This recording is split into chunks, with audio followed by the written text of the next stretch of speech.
Good evening, ladies and gentlemen, and welcome to another fun-filled episode of WrestleZone Unfiltered. Special night tonight, holiday week, little gobble-gobble here in the States. Paul's done recovered from his gobble-gobble across That was the like months border. ago, dude. What's going on? But how you doing on a Tuesday night, man? What the hell even is a Tuesday? I thought this day didn't exist. Only Thursdays at 8 we came into existence for an hour and then disappeared back into the ether. Nothing, right? Yeah. Club going down on a Tuesday. But before we get into all of it, we've got some discussions coming up on where we're going to go with this thing. If you've been paying attention, when we jumped on here 36 episodes ago, it was right after Adam had retired from Talking Elite, and we needed something to fill the time. And here I come to save the day like fucking Mighty Mouse, So I did a little something, and my co-hostess with the mostest joined me. Probably about 15 episodes ago now, Paul. Something like that. Yeah, it's been a while. Like that. Yes, we've been doing this for a little bit now. We're gonna kind of start putting our heads together, and something that fits us. Us. Just whatever. We're going to a different tailor. You know what I mean? We're getting our measurements redid. Hadn't figured quite out what that's going to be yet, but that's okay. We'll figure it out. Just want to let you know. And I don't know. He's going to be going to the North Pole for the holiday season to do some snowboarding lessons with yeah. Oh yeah, that's in a couple weeks. Oh my gosh. Yeah. So you never know what's going to happen here as far as the day goes, daytime. It's the bat time, the bat channel, the bat place. It might change a little bit, but that's okay. The names will remain the same, and we will move forward. And you were talking about watching the tag team. What would you call that tag team? What? It is World Tag League going on in New Japan. I think they're 4 shows in. I've only seen 3 out of the 4 shows because they air at like 3-4 o'clock in the morning for us. But it's a dense tournament because I think they're just using this to build up to Wrestle Kingdom, which is January 4th. So I think let's get some attention on the tag teams until the big show happens, and then we're gonna have a bunch of singles matches at the end of the year. Yeah, we'll talk about some tag teams here in a little bit because I was telling you earlier before we went on about Full Gear and some of the stuff that happened because Paul was a little busy. He didn't get a chance to catch it, and this is not a knock to Full Gear. There was some ups and downs like every pay-per-view. There was some good stuff, there was some bad stuff, some stuff that like FTR that nobody cared about. But the best thing that I saw in the past since the last time we spoke was last night at the end of the show when Brock Lesnar busted his ass. I don't know if you've seen the clip. And as somebody that wears boots, I know exactly what he did. He kind of right there being firm on the platform. He was kind of right there at the where it kind of starts to divot a little bit. And those boots went right out from under him. But God bless Brock Lesnar. That's twice in the past 6 months, between his jeans ripping when he came out against Cena and his damn draws showing. And then last night, he just rolled back. He rolled through it and he got up. He's trying to maintain character. But he is laughing his ass off. He's like trying to hand his hat to Paul, and him and Paul are walking down the aisle talking. And both of them, he's trying his best to get back into character. But him and Paul both are just giggling and laughing. And, they trying to have this serious moment leading into War Games Saturday. And it was Brock, him, and as big as he is and as rough as he looks, here comes Brock to break the monotony by busting his ass. Oh my God. Did you see that clip at all yet? I have seen the clip. I think it's good on him to immediately laugh at it. Because that takes a bit of the pressure off of him himself. He can kind of laugh at whatever. Yeah, that was funny. So people will drop it. Titus O'Neil tried to quickly get in the ring. If Titus O'Neil came out from under the ring and put his hands on his hips and went, oh well, and made a joke of it, maybe we wouldn't remember it as kind of fondly. But Brock, I don't know, man. The way Titus slid under that ring and kind of half his body disappeared, I don't know if we'd have forgot about that or not. But I'll tell you the way, in my opinion, and you work, so tell me if you think I'm wrong. But for Brock Lesnar to be able to do it like that, I mean, the main thing is he's Brock Lesnar. I mean, he's not a green, he's not a rookie that just got called up from NXT. that's worried about, oh my God, I just messed up. They're going to fire me. They're going to bitch at me when I get Yeah. to the back. He's Brock Lesnar. He don't care.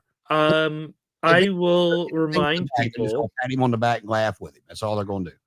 I will remind people of a certain situation where Shawn Michaels got himself into, where he comes out to the match. He's got his gear on, bunch of dangly bits. You remember how he'd have like, I don't know. I always thought of them as like keychains coming off his like vest. It's lots of dangles. He does his pose. He goes down on the knee thing.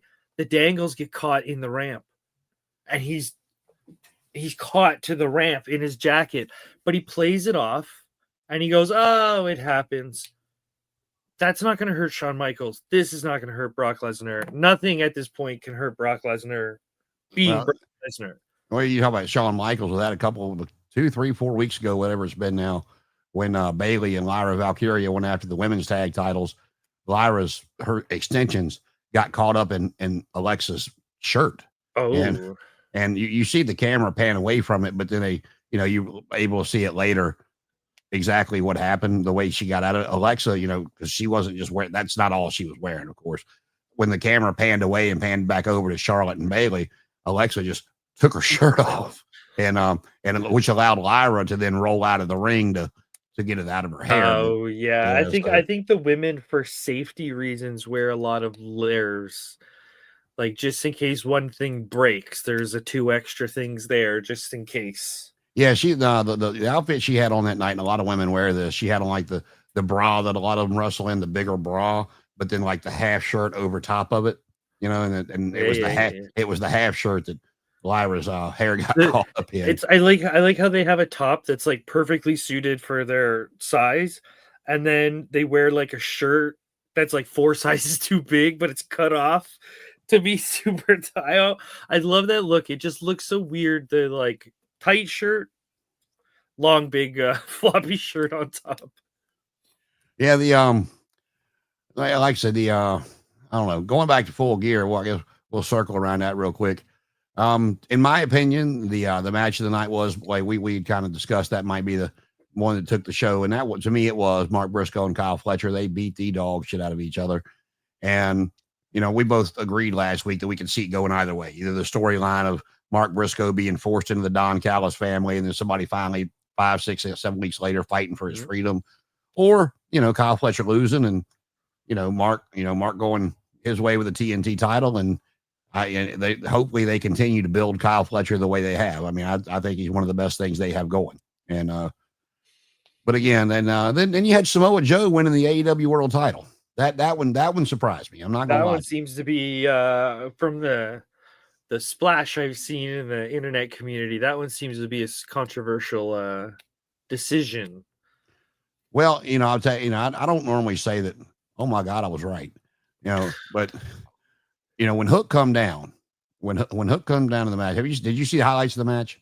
No, I have not yet. So right, you can tell me as much as you remember. Well, they're in the cage, they're fighting, and Shibata comes down, and somebody comes down and fights him off, and then Hobbs comes down, and he does the old Big Show thing. He takes the chain and the lock, and he just rips it off. He rips off. Oh, I do believe Mark Henry did that spot too. And so then he goes in, and Paige disposes of him, and then they're going around doing different stuff, and here comes Hook running down. So you think Hook's going to help Adam Page? He's there to, and I told you, we talked about it, because I was like, the first time he tapped out to Joe, I'm like, wait a minute, why is Hook tapping out? They've tried to build him into this, kind of stone cold kind of thing of, I'm not going to tap. You're going to have to make me pass out. And then he tapped out a second week in a row to Joe again, and I'm like, wait a minute, something's not right here. And he come out and he wound up hitting Page in the head with the belt, and then ripping off his taking off his jacket and revealing his ops shirt, and the announcers, he's been part of the ops all along. Well, and then he laid the belt out, and Joe got up and put Page on the turnbuckle and gave him the muscle buster onto the belt, and got the 1, 2, 3, and then Swerve Strickland made his return. Oh yes, everyone's pretty happy about Swerve being healthy again. Yeah, he when he first started coming out, the ops, they had their dojo out there, and all of these young guys you had never seen before, plus of course Shibata and Hobbs and Hook, and they're all kind of bowing up, waiting for Swerve, and Joe's like, no. And he like, because Paige is still laying there in the ring, and he's like, there you go. There you go. And you see him, Swerve giving that look and glaring down at Paige. And then all of a sudden he looks up and starts going after all of them. And then, he fights them all off. Paige gets up and helps him. And then you got, these two bitter rivals that, for the better part of 2 years standing there as it goes off with Joe up top and all the ops up top with them, and that look that Paige has that I can't stand. He looks like a fucking moron. But, but I mean, like I said, it had its ups and downs. But I can see where like all the storylines can continue, because there's a lot to do with going back to Kyle Fletcher. There's a lot you can do with him now that he's not associated with the title. Do we put him back with Mark Davis? Do we push his tag team up the car? You know what I mean? Do we move these guys around? Well, I don't know if they're going to do this or not, because they hadn't really unless I missed it. They hadn't said anything about the Continental Classic until the pay-per-view, that it was going to start this Wednesday. And again, I could have missed it, but that's the first I'd heard of it. And, the title's not there anymore. Okada's got what the undisputed title, whatever they turn it into. Yes, whatever it is. Yeah, whatever it is. And so are they going to give unified champion? Yeah. Are they going to, just give the winner a world title shot? Is that, because, we talked about the Okada, Takeshita, Hichichiro, whatever the hell is it. That 6-man match for the CMLL titles was on that pre-show, which surprised me. I thought that would actually be on the main show. But, Hichichiro took the loss, and, he flipped off Takeshita and gave him the Rainmaker again. And one of the CMLL guys was on Takeshita beating him like this, and Okada knocked him off. You think, oh, he's gonna make, and then Okada starts beating on him too and smiling. Yeah, no, this is my victim. Get out of here. And so when they get in the back after the Young Bucks match, they get in the back, they're talking, and he's talking. Callis is putting Okada over, being the greatest tournament wrestler of all time, and going into the Continental Classic, and Takeshita's, and he's kind of looking at his title. Did you forget how I got this? And he goes, and then Takeshita's like, I too will be in that tournament. And here comes Fletcher. He's still all bloody from the match that he was in. And he'd wiped off some, but still in his tights and still all beat up. And talking about, did you see that travesty that just happened out there, and blah blah blah. And I'll be in the tournament too, so it'll be interesting. I would like to see. I don't want to see Fletcher not win the thing, because of I think they're doing a good job pushing him. But I would also like to see the finals come down to Takeshita and Okada. I could see them doing that, but it's like, part of me is like, that's, I don't know. It's like Takeshita just won the tournament to win the belt somewhere else. So for him to come here to win the tournament to win the belt, like, I know that there's not a lot of crossover anymore. So people that watch AEW don't really watch New Japan, but it's like, if you do, it's like punishing long-term fans in a sense. Like, we just watched that. So if you're going to make us watch it again, we might not. Because the G1's a long tournament. And an observation I made about the Continental Classic is 6 people in one block. Like, traditionally it's 8. I think in Tag League now it might be 10 teams. So having them be so small is kind of different. But considering I just watched X amount of tournament matches a couple months ago, am I going to now watch more tournament matches if the result is going to be the same? Well, you know what I mean? That's my sort of argument as a viewer. I'd have to look. I would have to look at the brackets, or the leagues, I should say. Did you have them in front of you? You have both leagues? I got them here, and they're 6 apiece, so I can do them super quick. Yeah, just run through it, because before I put my foot in my mouth, I want to make sure I got it. I got all the names that are in there. So for the Gold League, we have Darby Allin, Pac, Kevin Knight, Okada, Kyle Fletcher, and Mike Bailey. So it's like, we don't have Okada and Takeshita in the same one, but we have Knight and Bailey in the same one. So there's a couple interesting pairings in there, but for the Blue League is where I think it's a bit more dense for stories. We have Claudio, John Moxley, Takeshita, Roderick Strong, Masquerada Dorada, and Orange Cassidy. All right, so that actually works in my favor on what I Mm-hmm. was thinking, because Okada's a legend. Yep. He's gonna, there's not a whole lot you can do to him that's gonna bring him down. But you can keep him out of the finals without making him lose per se, because with the point system, whether it be he got DQ'd, he gets counted out, it's a time limit draw, whatever, Mm-hmm. to keep his points down. And then you have Fletcher versus Takeshita. Yeah, and sometimes like I've seen enough tournaments where you can see where they're trying to mess with people. So one of my predictions would be Okada's first match, he'll lose. Then he'll win every single other one. But because he lost that one match, Takeshita can now go undefeated.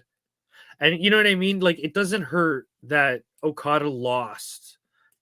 You know what I mean? I lost one match. That's not going to hurt him, but it's just enough to bump him down where he's not officially in the finals. That's fine. He's still got his belt. In theory, Okada can tank this whole tournament and just shrug it off. Well, Go. and if you really wanted to continue the friction in the Don Callis family, you have him versus Fletcher, and not a like signature I beat the shit out of you win, but Okada going for the Rainmaker or something, and Fletcher ducking out and rolling him up and getting a quick 1, 2, 3. And then, because Fletcher's he's such a great smart ass on the microphone, he can throw those one-liners in there going, "Yeah, I beat you. Yeah, you lost."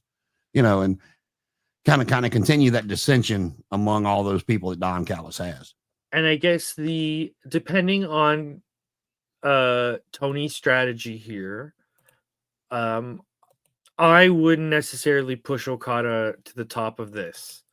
Okada's fine. Okada's like Jake Roberts. He's fine. Don't worry. Okada's fine. Takeshi's fine. There's a couple of these guys where like John Moxley can lose all his matches. He's fine. There's a bunch of those. If I could book this and I could take chances, my final would be Masquerada Dorada versus Pac. Everybody else gets story-filled matches that finish up storylines, or not finish them up, but like continue storylines. Those two are going to be pushed as the workers, because Pac's just amazing in ring. Darby can do something stupid to himself in a match where he lost because he did some big move that backfired. Like there's wiggle room.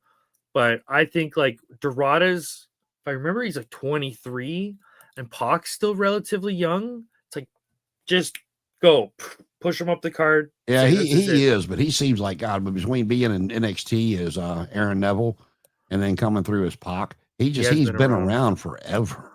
Yeah, I could see like I would pick Pac out of the pack because everybody else has got something going on out of Gold League. Like Darby is Darby, Jet Speed are a tag team, Okada and Fletcher are like S-class wrestlers. Like everybody, like I think Roderick Strong is probably going to be the pin taker in Blue League, but like Claudio's fine, Mox is fine, Orange, like all these guys are at the top except for Dorada. Well, they're still, you talk about Mox, they're still dragging out that stuff with the Death Riders, because he did in fact tap out to Kyle O'Reilly at the pay-per-view. And it was after, I mean, he put O'Reilly through hell. But O'Reilly did not pass out from his bulldog choke. He kicked out of the Death Rider. Everything Mox threw at him, he kept getting up, and eventually, like I say, he tapped out Mox, and then Mox came back. He looked at him like he was giving him a show of respect, and then he got out of the ring because he had done something. I forgot what he did. Oh, he took the chair, and like they do with the neck, where they stomp on the chair with somebody's neck in it. He did that to Kyle's arm. And they did it really well because they had it in the perfect place to where it looked like Kyle's arm folded up. I want to say they've done that to Dusty, and like that spot where you put it in the chair and you kind of jump from the middle row. I want to say that's been around for 70 years now. So, so Kyle was doing real well, selling the arm and everything. And then he wound up tapping Moxley out. And, Moxley looks at him, like I'm not going to shake your hand, but damn, you a tough son of a bitch. Well, he gets out of the ring, and then the doctors are checking on O'Reilly, and he rolls back in the ring and starts beating up O'Reilly, and then he gets out. But there's the little kind of nod when they're all out there that Wheeler Yuta's trying to say something or do something over where they go out through the crowd, and Claudio's just like, go, just go. And so they're that's like 3 or 4 times in a row now Moxley's tapped out. So someone made an interesting observation, a couple small things, dramatic things. So one of the times John Moxley was tapping, there's video, Marina Shafir's in the background. Like she's, standing behind the apron and you can see her face clearly. And she's got this like old yellow look on her face. Like, like we're going to have to put him down kind of look, like really like sad, emotional. And someone goes, oh, that's a weird feeling. It's not fear. It's not anger. It's sadness. Moxley tapping out.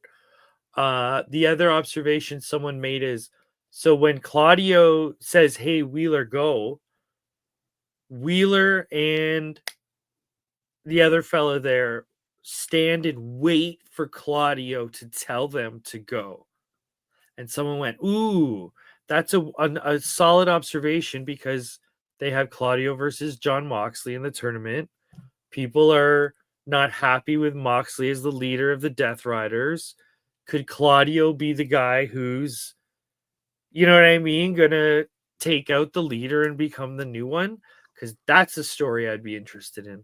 It is. The only thing is with the American audience is they would either need to bring in somebody else that can talk, whether it be a manager or a performer, because Claudia, there's none of those people that are left after Moxley, because, Daniel, Brian's, of course, gone, there's nobody left in there that cuts a strong promo. Not Pac, not Garcia, definitely not Wheeler. Claudio's not great on the mic, and God, please keep the microphone out of Marina Shafir's hands. And so are we going to bring in a manager type person, or, it's a shame. It's a shame Regal went back, because Regal would be perfect for that. I mean, if he just wanted to get off camera and stay at AEW in the back, like he's been with WWE for a while, but he was still there, that would be the perfect opportunity to bring him back to the screen and, say, you forgot everything I taught you, didn't you? Maybe these young fellows will listen to me. Yeah, they need like a loud, what they actually need? I would think they need someone who's actually, they need Gabe Kidd. They need someone who's willing to pick a fight just because it's fun to pick a fight. Ha ha ha, slap. Because the lot of them are very like cool, calm, collected, which is cool. But part of me is like, whenever I see those people in reality, there's always one instigator.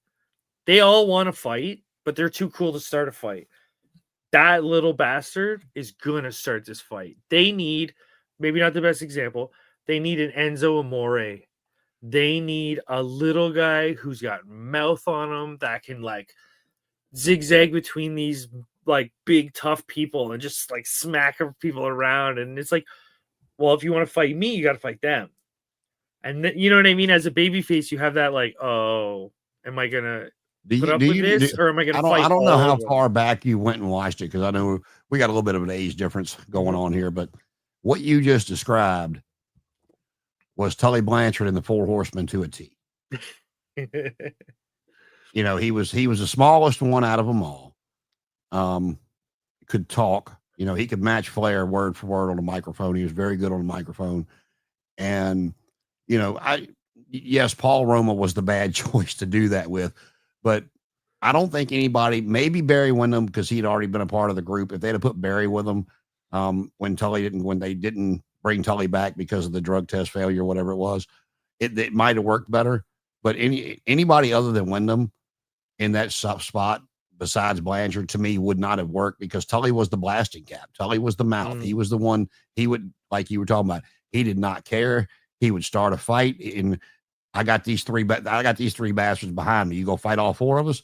And I mean, that was Tully. He was the blasting cap of the Four Horsemen. And that's movie logic, because how many movies can you think of where it's like protagonist goes into bar, "Hey, barman, I just want a drink." "Okay, here you go." And there's a guy at the bar, at the pool table, holding a pool table going, "Yo, who's this guy?" Like, there's always that jerk, you know what I mean? That immediately walks up and goes, "Hey, fella, I don't think you're from here. Hey, mister, I don't want no problem." Like, that's Jackie Chan's whole gimmick is, "I don't want no trouble." Where were you born, man? But yeah, so trying to think of what else happened. Chris Statlander finally got her victory over Baldy. I think that's yeah, that's really good. Hopefully she'll start taking. Okay. Correct me if I'm wrong, but I heard that one of the stipulations coming up for Monet is to get a chance at the AEW belt. She has to give up all the other belts. Is it something? That I have not heard. Okay, so I might have heard a rumor or like all a. that they said, and to me was like, okay, they're probably going to make a story out of this. Was um they mentioned like when she lost, that was only her second loss in AEW singles loss, and it's was again going after the AEW women's title. So they opened the door to, well, she can win all these minor titles, but she can't win the big one. So if they want to go with that story, they open the door for it. Now, if they will, whether they will or not, I don't know. Call her like Shane Douglas or something. Like, oh, good old Shane. I feel bad for picking on him, but he's the best example of like, put him in ECW and he's phenomenal. But the second you put him in WCW or WWF, it's like, it doesn't.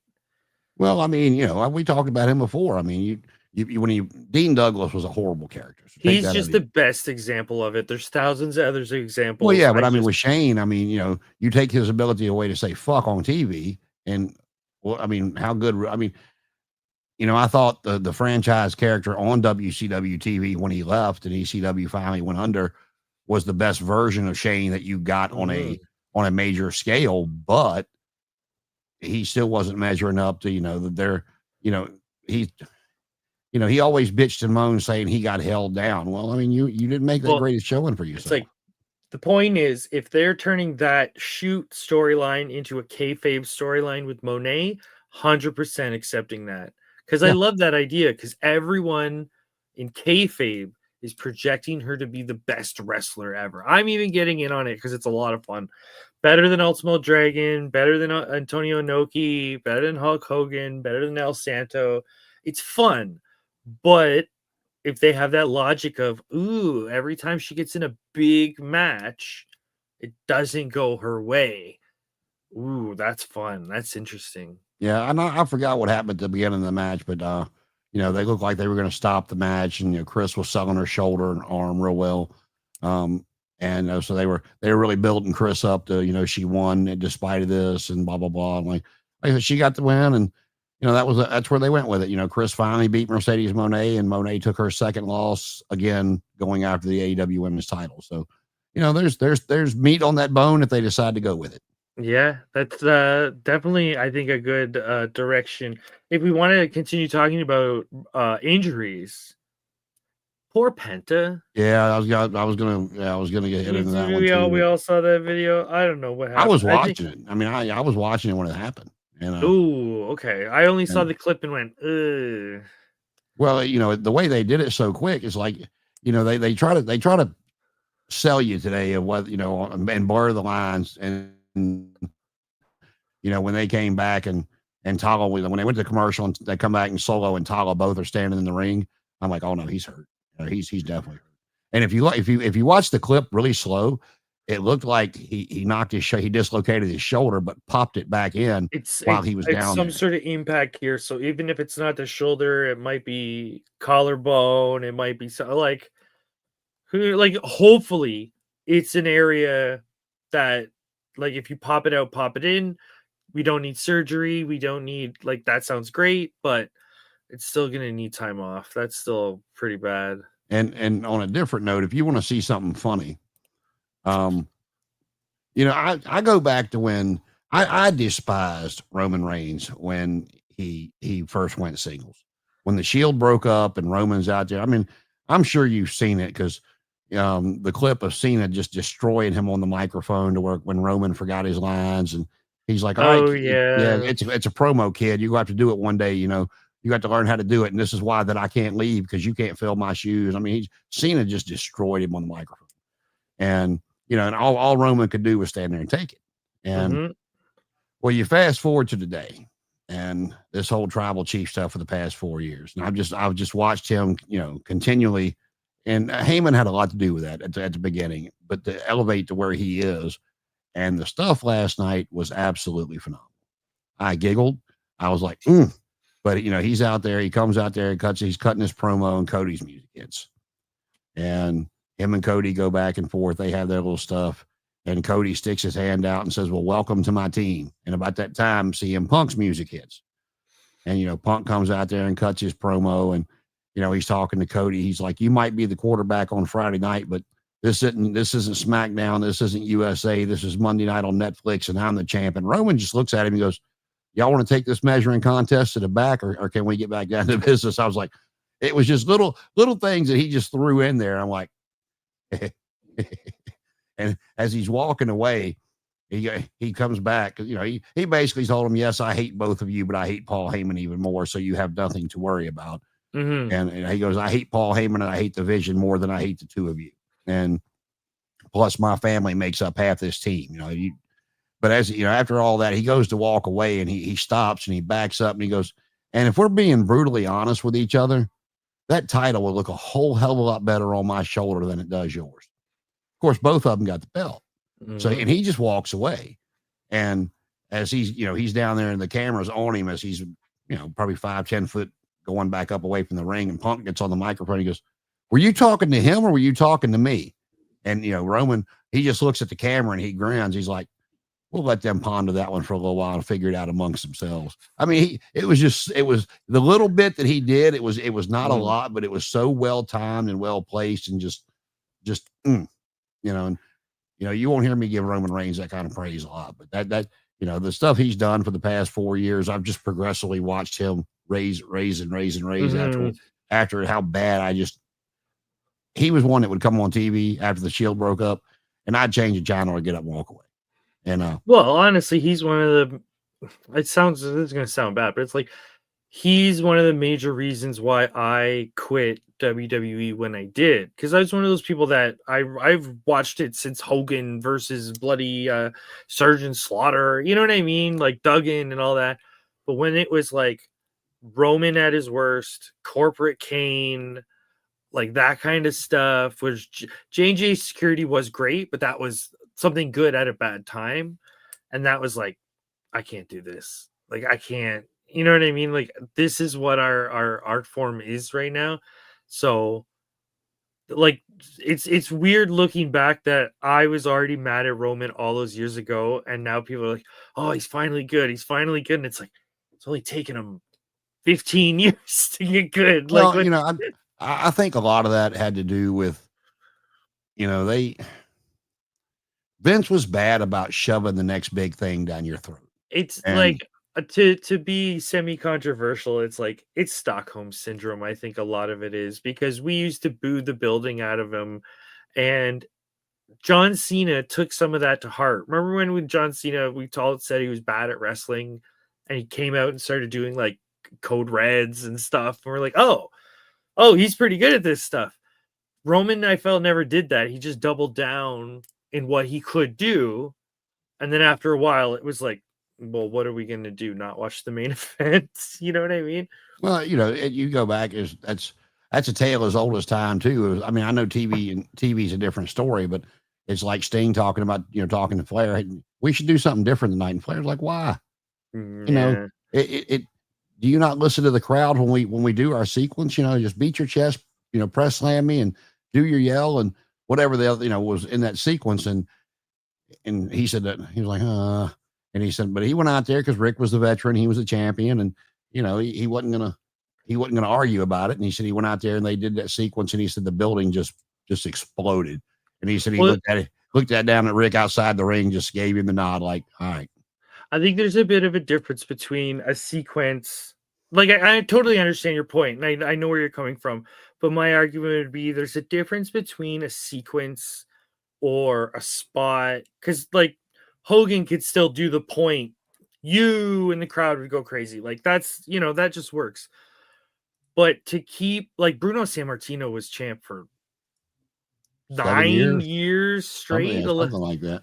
Like that's too much. Like I'm not the fan of, hot potato championships, but like Okada was a champ for 3 years and then he went down the card because there's a story reason for someone else to be the champ. This is just perception and vision, but I always feel like every time I look over at WWE, it's like, nope, Roman's securely still top guy with the belt. There was never I could be wrong here, but did you ever hear of Balloon Okada? No. Okay, so no joke. Okada lost the belt one time. This is years ago.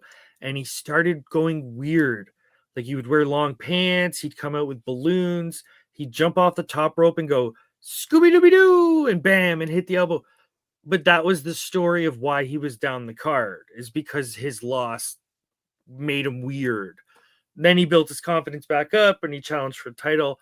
But it's like, you have to do that with talent, I find. Maybe it's just me. I don't like Roman. That could totally be it. But it's like, gotta cycle these people around so it's not just the same final boss of wrestling the whole time, right?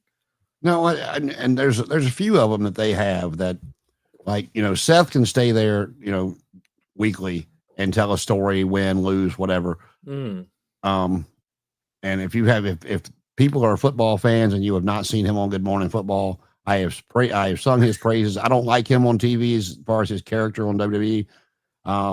But he seems likable as a person. Yeah, he's I tell you, endearing is the word. Yeah. Well, he was on this past week, and with Survivor Series coming up, him and the hosts were, it was like 4 of them. Manti Te'o was one of them, and Jamie Erdahl, of course, and Kyle Brandt, and they were picking their dream Survivor Series team between wrestlers and football players. Mm-hmm. And Seth's he's a big Chicago Bear fan. So everybody goes through. Seth, of course, is last. He starts off with Yokozuna. And, he's talking about not being able to move him around and this, that, and the other. And then he goes to Dick Butkus, Chicago Bear legend. And he got somebody else. His final member was Becky. And Jamie's like, you picking your wife? And he starts talking, he starts putting her over, and of course, and talking about, well, and the main thing for a team like this is loyalty. And she knows I have her back and she's got mine. But then, he completely changes that gruff of, she's going to do it. And, because her picture is up there, they got pictures of all of them. And he reaches up there and he starts going like kissing on her. And he goes, ain't she beautiful? She is so beautiful. And she's such a wonderful wife. And such a wonder. He is so good on TV. But back to what we were talking about with, I think they've done well with Charlotte Flair with this Alexa Bliss tag team, because they had elevated her so much, and Roman is the same way, and Brock too, for that matter, that you cannot have them on TV weekly or hell 2 weeks out of the month and not put the belt on them. You've put them up here too high.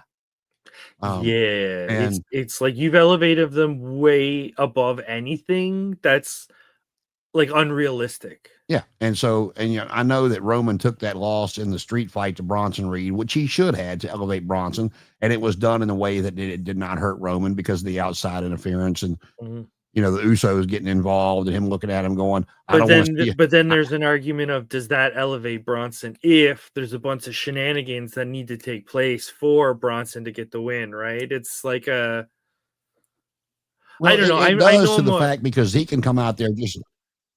Oh, I got you. Okay.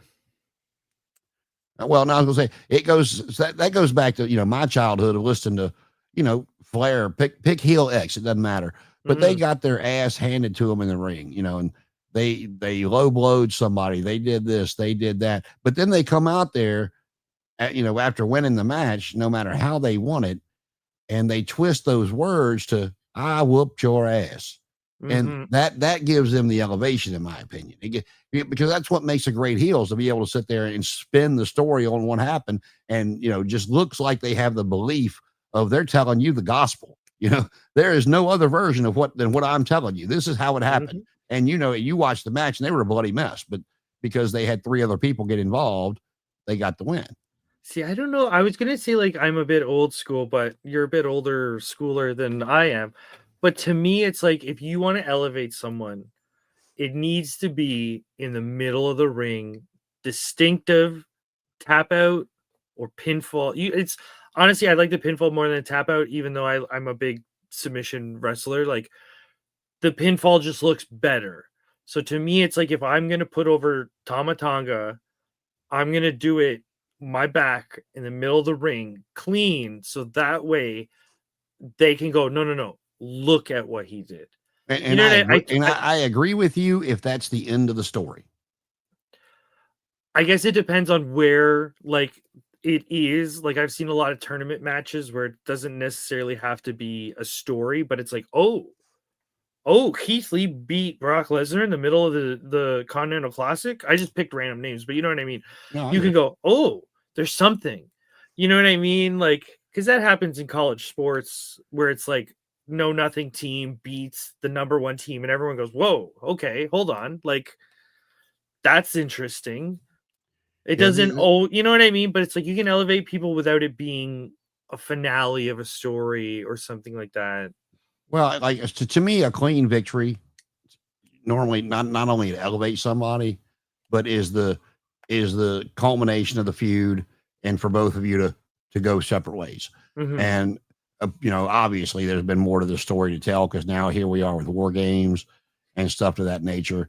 And what no matter how he beat him, it does elevate Bronson Reed in the fans' eyes. He's like, well, he did beat Roman. Well, Braun Breaker was there too. It don't matter. He still beat. It was a street fight. It was legal. It wasn't like they did anything illegal.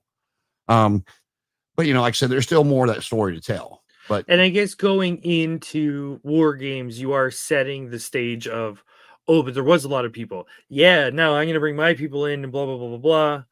But it's like, okay, so maybe this might not be the best example, but it's the one off the top of my head. I think AEW elevated Kyle O'Reilly by having him tap out Mox repeatedly, being the finish of a match. It wasn't a visual finish where Mox ended up winning later. Clear as day, middle of the ring, Mox taps, gave up. Holy crap. Who did that? yep, Kyle O'Reilly. and Who? I agree with you, but it's going to depend on two things where he goes from here. Of course, how he's booked moving forward, Oh, yeah, yeah, but yeah. also how he's able to relate to the American audience, and not because he's not American or he's not he's not. I know he's Canadian, but not because he can't talk clear. He's not a great promo. He never has been. That's He's why the Undisputed Era worked so well in NXT. They modeled them after the Horsemen mhm. and Adam Cole, and that's why Vince wanted him to become a manager because he does talk so well. So I don't know. Like I said, and it sucks for that because like I said, that's why I think the manager is a forgotten asset in the wrestling world, because if you go back in the annals of history, we've talked about it, all the guys that would not have gotten over if they hadn't had a Bobby Heenan or a Jim Cornette or whoever, pick one. And would a young Brock Lesnar have gotten over the way he did without a Paul Heyman? I don't think so. I mean, there's been several I guys like that big to come through that didn't do nothing. okay, so this is the thought I had earlier in the week, and I was thinking about like the way that people are like, what is wrestling, right? Like, so the line I came up with is, you have two options in wrestling. You are using the sport to tell a story, or you're using the stage to tell a story. And what I mean by that is, if you go watch, I know I'm a broken record. If you go watch the Japanese style, I would say they use the sport to tell the story. Like what you are seeing in the ring is the story instead of what you're hearing on the microphone. Now, a lot of American wrestling, they're using the stage to tell the story. And what I mean by that is like you can take Vince Russo storylines, put them on stage, you could take away the wrestling ring, and they're still as entertaining as they were, right? There's nothing about adding it to a professional wrestling ring that makes it specialer. I get, that's a bad way of explaining it, but if Brock Lesnar was presented as a sport, he would still be Brock Lesnar, no ifs, and or but. His physical ability, his gifts, his athleticism. You know what I mean? They're all 10 out of 10. Now, does that apply to WWE 24/7? No. That's why you need a Paul Heyman in WWE. Can Kyle O'Reilly go to Japan and be over? Yes. Does he need to cut silly promos in Japan? No, he doesn't. He might need to do it in AEW though. Because to me, you know the segments where they have the Don Callis in family and they have the like half naked photos and all that. Mhm. To me, those are silly promos. You know what I mean? It's all silly willy. You're not talking about a fight. You're talking about it's like a skit. Kyle O'Reilly doesn't do skits. You know what I mean? Brock Lesnar doesn't do skits. You need the other person to do the skit for them. Because even Yeah, Takeshita doesn't do skits because I get it. Yeah, I he's mean, got Callis. Yeah. there's just been a like I said, I could be wrong. I could be 100% wrong with Brock, but you know, he can do that kind of stuff now. He's shown when in the feud against the Bloodline, he did not need Paul Heyman anymore. Oh, now Brock Yeah. Lesnar, I would say he's fearless. In Yeah. front of people, fearless. The boombox, the dancing, all that stuff. He rips his pants, he just laughs it off. Yeah. He's fearless. Do whatever you want. And you know, so I don't know. I would like to see Kyle O'Reilly get that singles push. I mean, if you remember, I don't know if you were watching NXT during this stuff, but when Adam Cole's contract ran out, he was in the middle of feuding with Kyle O'Reilly, and he signed a 2 or 3 month extension or whatever it was to continue that feud and put Kyle over on his way out. But then as soon as he did that, he tapped Adam Cole out, just like he tapped out Jon Moxley. And in NXT, Adam Cole being a 2 or 3 time NXT champion, whatever he was, that was a big deal. But as soon as Adam left and Kyle's still under contract, they did nothing with him. Now, was that the company? Was it Kyle? Was it a combination of both? You don't know. You're not back there. That's my only, you know, I know that's throwing a stone into it, but you know, did they this is my question, I guess. Did they tap him out? Did they tap him out to elevate him? Because God, he's got to be at least 40 years old now. Did they let him tap Moxley out to elevate him? Or did they let him tap Moxley out again to further the dissension of the Death Riders, that you, even though words haven't been spoken, if you're paying attention, you see the looks from all of them. You know, the doubt of the young guys of Wheeler and Garcia, because they're there to try to learn how to be killers and be champions. And then you got the veteran Claudio, and then you got Marina Shafir. Like we got to put this dude down. It's like, so did they do that to elevate Kyle, or did they do that to further the story? That's kind of what I'm going to be watching for the next few weeks. I think if they're careful, they can get away with. They can eat their cake, have their cake, and eat it too, because they can. If this were me, I would have the Death Riders cut promos that are both mocking Mox for losing and putting over Kyle O'Reilly. Out of all the people, lonely old Kyle O'Reilly was the one to make you tap. So you can play with how he's viewed on the card, but you can also elevate him by saying Kyle made you tap. That's, you know what I mean? Like, you can kind of play both ways if you're careful. But I would hope they're trying to do both, because what's the point in not only doing one, right? And this is where the AEW fans will jump on me, but it's to me, because it's AEW. They hadn't shown me they know how to do any different.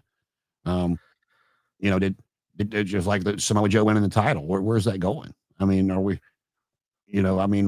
gonna get Swerve Strickland to take the belt off of him again to set up, you know, yet another chapter of Swerve Strickland and Adam Page? I mean, what you know, I mean, I like Joe. I always have. I thought he was, like a lot of people, underutilized on the main roster in WWE. They did him well in NXT, but of course that was Triple H building up all those guys, and Vince didn't do anything with them when they came up. Now Triple H is running the main roster, and some of those NXT people he's brought up, you know, and I'll go back to this. It's like, you know, the rumor for a while has been that Cena's last opponent is going to be Gunther. And then it changed recently. To who'd you hear now? Dom. I wished it was going to be Dom, but he's not in the tournament. Oh, Dom fair. Okay, I haven't. Dom is wrestling. Dom is getting his rematch for the Intercontinental title this Saturday at Survivor Series. Oh, okay. So I might just be reading forums and getting it confused with real news then. Carmelo and Gunther had a real good match last night. I've been high. I mean, I've been high on Carmelo since I saw him in that whatever tournament, the breakout tournament, whatever they used to call it in NXT when they had those guys and girls come out. I watched him wrestle the first time. I said, "Damn, this kid's gonna be good." And then he was trying to do the whole white meat baby face thing at first, and you could tell it was not just he was uncomfortable with it. And then they introduced Trick Williams, into the mix, and them talking about being best friends and running stuff since they were young, and when he got that swagger, the heel thing with Trick Williams at his side, and you know he came into his own, and then they pulled him up to the main roster. They hadn't done shit with him since they pulled him up, but he had a really good match with Gunther last night. Gunther's already a 2-time world champion. He's been champion. I think like 85% of the time he's been under contract to WWE, whether it was the NXT UK champion, all these belts he's had. He does not need that rub. He doesn't need it. Now, if you want to take it a different way and have Solo win this tournament, because Solo did beat Cena a couple of years ago when Cena was coming in, once or twice a year to put whoever over they asked him to put over. Austin Theory, Solo. If you want to let Solo win the tournament and let Cena get his win back and go out, as the conquering Super Cena hero, because he had to basically not only beat Solo but fight off the entire MFTs as well. I'm okay with that. It is John Cena. I'm okay with that. But if you're going to have somebody beat him, and I'd have to look who's left in the tournament. But Gunther just does not need that. It's just like Brock didn't need the thing of taking the Undertaker streak. He didn't need it. I think this is a shift. Like people always say, "Oh, you got to go out on your back," right? That was the old expression. I don't think that's happened in a long time, because even Tanahashi, who is having his final match, Tokyo Dome, he's fighting Okada. Okada doesn't need to beat Tanahashi. You know what I mean? Like that doesn't need to be a thing. But that one match has sold out the Tokyo Dome for 50,000 fans. So do we go against traditional logic of he goes out on his back and just go, what makes the most money? We'll just do that. It doesn't matter anymore. Because in theory, I'm going to continue on Tanahashi for this. Tanahashi's an old, beaten down wrestler. He can barely run. You can see it in his knees. It hurts for him to move around. He hasn't had a championship in a long time. He might have been tag champion, but that's kind of down the card. Cena just had the world title.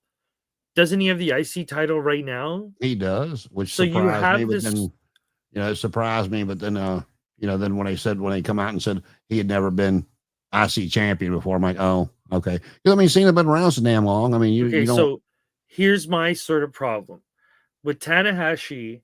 He's old. He's beaten up. Beating him on his final match doesn't really do too much. You know what I mean? Like, it's not a big passing of the torch in that metaphorical sense. But Cena's, not only is he retiring, he's one of the best currently in the roster. So if anyone does beat him, it does put them over like crazy. But that's so weird to me in that sense of we have these two guys who are doing the exact same tour for the exact same reasons, but yet the context of winning and losing for each of them are completely different. Because if Tanahashi were to win his last match, people would go, it's kind of weird, but whatever. If John Cena wins his last match, I think people are going to freak out. Yeah, but it depends on who it's against. I just don't think, I don't mind him losing. I really don't. I mean, that's been my. No, I think if he were to win, so if they were to put him and Gunther for his final match and he were to beat Gunther, I think people would be offended at that finish. Yeah, but that's just my personal. Well, and my response to him was Gunther didn't need to be in that damn spot, no way. But if it goes back to Undertaker and Brock, but it's did Brock, you know what I mean? Is there anybody that's this is really going to put them over like crazy? Because it's well, he beat Brock. He beat John Cena in his retirement match. Oh, he's so, you know, like, I don't know. It's that they keep going, who's going to retire John Cena? I'm like, nobody's going to retire John Cena. He's announced his retirement. So okay, legal precedent. I'm going to go back to an old case to see if this helps my argument. Flair Michaels was not the top of the card because it's like they had an emotional match. They didn't have a championship match. That's what you need to have. You know what I mean? Did you ever heard Flair talk about that? The I love you, the PS I love you. Well, just the match, not the whole that match. The like lead up to it. Oh, okay. So. He actually said, and Vince actually confirmed it, that Vince wanted to put that as the final match of the night. He said the way Vince laid it out to him was that once Shawn beat him, that he wanted to take the camera off of him long enough for him to take his boots off, put his boots in the ring, and not show him again. But like the way he wanted Mania to go off the air was the camera just zooming in on Flair's boots in the middle of the ring. Like they did with Taker. Didn't they use that finish with Taker? It might have been Taker. It might have been Triple H. Oh no, it was Triple H, because Triple H, after when he was able to come back, and it's like credits rolling, but it's just the boots in the ring. And Rick said he goes, I told him no. He said I appreciated it. He goes, but I was 50, whatever, however old he was. He said, and the pay-per-view, especially Mania, needed to be about the title, not me. And he goes, I appreciated it. He goes, but he goes, I very rarely in my career drew a hard line and said no. He said, but I did not want to take that spot away from whoever was champion at the time. He said that was their spot. In theory, if that match is the main event, I think it hurts the rest of the roster, because you're saying, hey, these two old bastards that are going out there, they're the best that you have.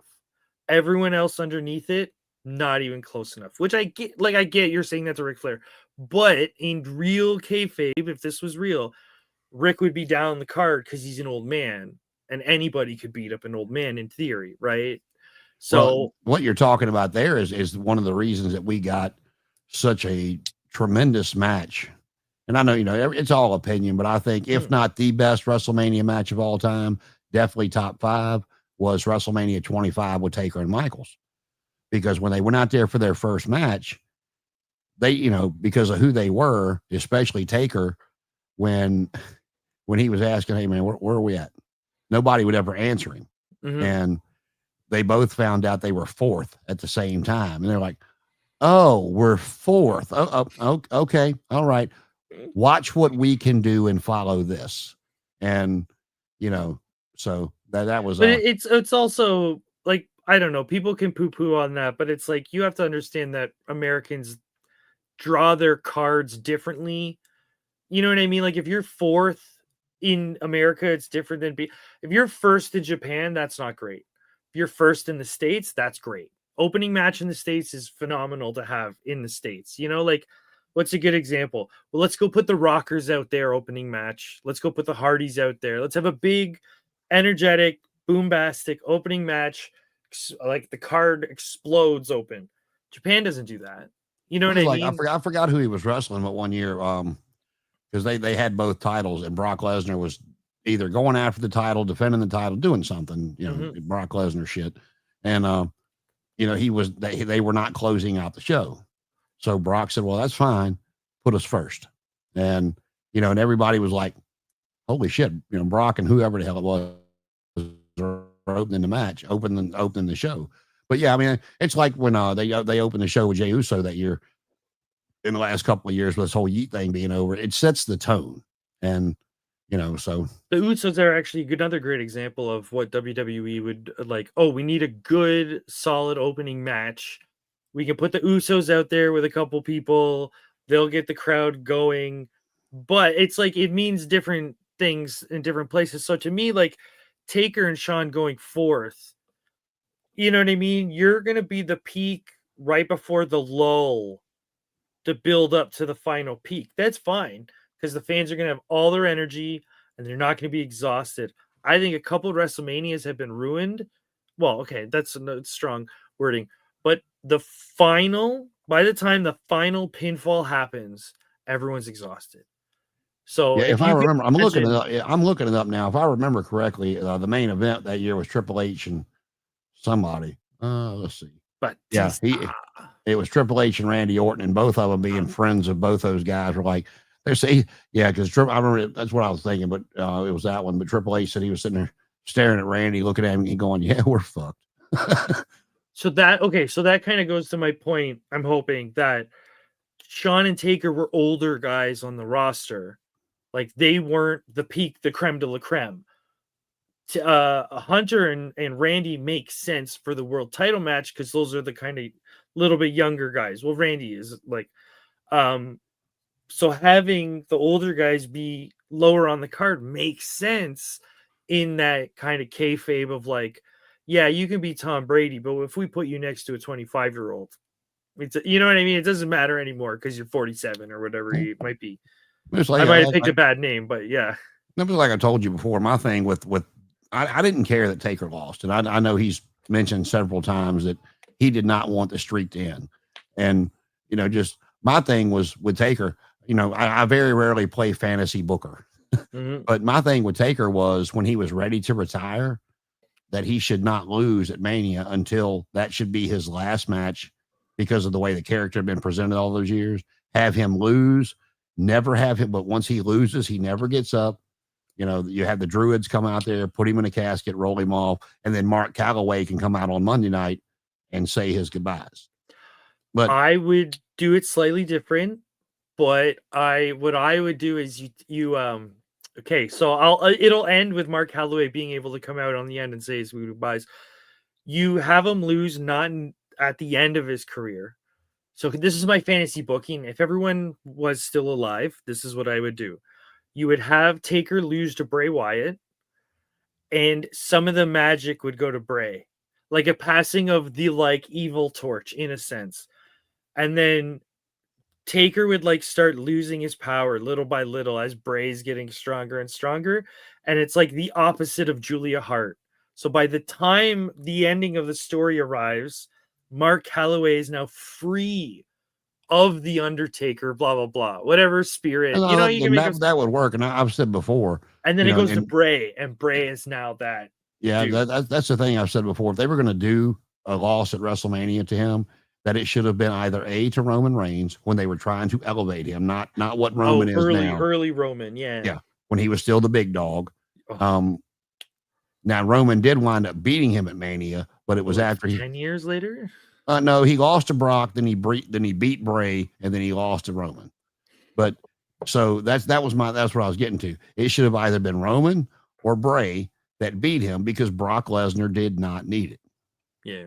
And so I'd have to, I would say, well, like LA Knight's in his 40s. And that's not that, that's, I mean, if you let him win the tournament and beat Cena, what have you done? You hadn't done anything. Like I said, I'd have to go back and look at who all's left, but there's just Jey Uso's still left. He doesn't need it. Okay, this is my unfiltered opinion for this one. I think ran it, Paul. Ran it. I think it doesn't matter who beats Cena. I think none of that matters because no one's gonna go, oh, he beat Cena. It's not the Undertaker. You know what I mean? No one's gonna go, oh, he beat Brock Lesnar. Oh, they're gonna go, hey. It's not so much of what people will say. It's what and here's where I'm coming from. How WWE's gonna project it. You know? Well, not WWE, but let's just say that, like, and it did well until Vince left because Vince was real high on Austin Theory, and they had to bring him back down to get that stigma away from him. And I think when he comes back, you're going to see him be re-elevated because Vince wasn't the only one high on him, but because Vince was so high on him, it soured him in a lot of the other places. But when he beat John Cena at WrestleMania to retain the U.S. title when he was U.S. champion, it gave him that ability to come out and talk about it as that heel. So it's not so much what the company can do with it, in my perception, as what they can give to person X to come out and try to elevate themselves with it. If that makes any sense. No, I totally get what you mean. I just think that the way that they've built it now is there's not enough. Oh, you know what I mean? Everyone's and that's another reason, and maybe this will clear up where I'm at with it with Gunther. I mean, because John Cena's in his 40s. He's done said that he can't. The reason he's retiring is he can't keep up with the young guys anymore. He can't do this anymore. He can't do that anymore. So don't put your world title on him. Well, that's okay. That's just like me getting annoyed, but it's like if he's not, you know what I mean? If he says he's not the best, I just double checked. Tanahashi is 49 years old, but they're presenting him as an old man Tanahashi and not like. Yeah. But like I said, with Gunther, let's just say that Gunther, you know, the rumors for the last 6 months are true. Gunther wins a tournament, he beats Cena, and then he comes out to talk about it. What is really more impressive, that you just beat a guy that said that has openly admitted that he's not what he used to be, or do you want to brag about all the titles you've held and that you broke your nose against CM Punk and that caused you to not be able to see well? So, you know, you're going to go back and do what you know you can do and defeat CM Punk and take that belt back. I mean, what's more prestigious to brag about? All these championships and being a champion 85% of your time in the company, because nobody else can say that, or beating a guy that's admittedly, you know, frail. I was just about to say, like, you're building it up to who's going to beat up the old man. Like, does it, you know what I mean? Like with Tanahashi, I give him a little leeway because they're not presenting it as that. They're just going, it's his final match. It's more of a formality at this point than it is like a nail biting. What is the outcome going to be? Because it doesn't matter what the outcomes be. The career's over. But for some reason with John's, we're all worried about what the outcome's going to be and how it's going to change wrestling. And it's like, it's not going to change anything. I just give it to Ricky Saints. Yeah. I mean, I just want somebody to, like I said, where I think they screwed up the Undertaker's loss so much without elevating somebody else from it. I don't want to see that happen again. But like, if you go back when he lost to Austin Theory, that was at least a competitive match. But when he come back 6 months or 8 months later, whatever it was, and then he lost to Solo squashed him. I mean, that's when they were pumping Solo up to go against Roman, and Solo squashed him. And, okay, this would be my fantasy booking instead of this tournament. Because so to keep comparing it to Tanahashi, Hiroshi Tanahashi's in this World Tag League tournament. He's got 37 matches to do before his retirement match in January. John Cena is like nowhere to be seen. No, I don't want to say nowhere to be seen, but he's not working the rate that Tanahashi is. What I would do is I would say John Cena is going to be on every single Raw for the next 6 weeks. Let's just say. And what we're going to do is we're going to give him the US belt. I don't know if that's still around. We're going to bring back the US Open Challenge because John did that years ago, right? Well, that's what Dragunov. And that was a big hit. People like that. Yeah, Ilya Dragunov's got the US title, and he's doing that as a tip of the cap to Cena, the US So Open what Challenge. I would have done is given Cena that, and all the people that came out have a couple gimmick ones where they're old wrestlers and you can have a laugh.